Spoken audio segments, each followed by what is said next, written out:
لو أنت طالب ثانوية عامة وبتكتب رغباتك في التنسيق، فالفيديو ده أهم فيديو ممكن تشوفه دلوقتي. أنا مش هقول لك كلام وخلاص، أنا هساعدك تختار صح وتتفادى الأخطاء اللي بتضيع مستقبل ناس كتير. هنمشي خطوة بخطوة، إزاي تعرف مجالك، إزاي تقارن الكليات، إزاي تكتب الرغبات بذكاء. خليك معايا لآخر الفيديو لأن فيه مفاجأة مهمة جدا هتغير تفكيرك تماما. الكلية المناسبة مش دايما قمة. أول حاجة لازم نكسرها هي كلمة كلية قمة. يعني إيه كلية قمة؟ طب، هندسة، إعلام.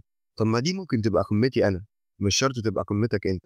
الكلية الصح ليك هي اللي بتجمع بين قدراتك العقلية والأكاديمية، ميولك الحقيقية، الفرص اللي بتفتحها قدامك بعد التخرج.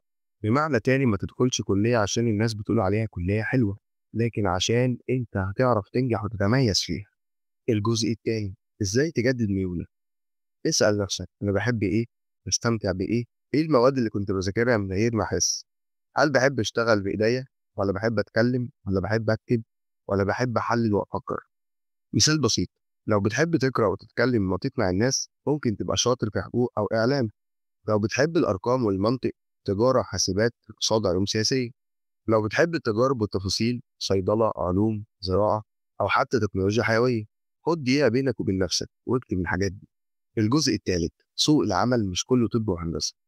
كتير من الكليات الجديدة بقت مطلوبة أكتر من الكليات القديمة، وناس كتير بتشتغل شغلانات ملهاش علاقة بتخصصهم. تعال نبص على شوية كليات فرصها ممتازة. كلية الحاسبات والمعلومات، كلية الذكاء الاصطناعي، علاج طبيعي، لغات وترجمة، فنون تطبيقية.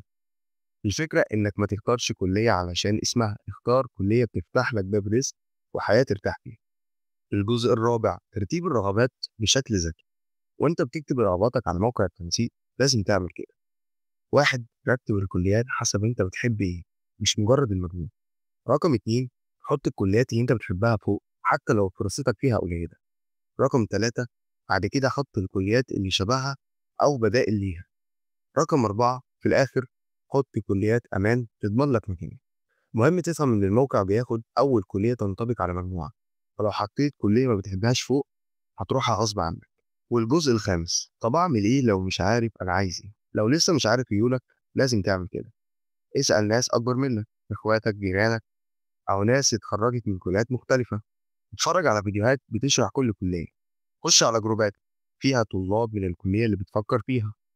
وما تتسرعش، القرار ده هيفرق معاك 4 سنين من عمرك.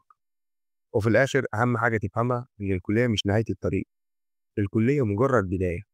أهم من إنك تدخل إيه هو تعمل إيه بعد ما تدخل. اكتب رغباتك بعقلك مش بمجموعك، وافتكر دايما الناجح هو اللي بيحب اللي بيعمله، مش اللي دخل كلية مش بيطيقها. لو الفيديو ده ساعدك ما تنساش تعمل لايك وتشترك في القناة وتسيب لي تعليق إيه أكتر كلية محتار تدخلها.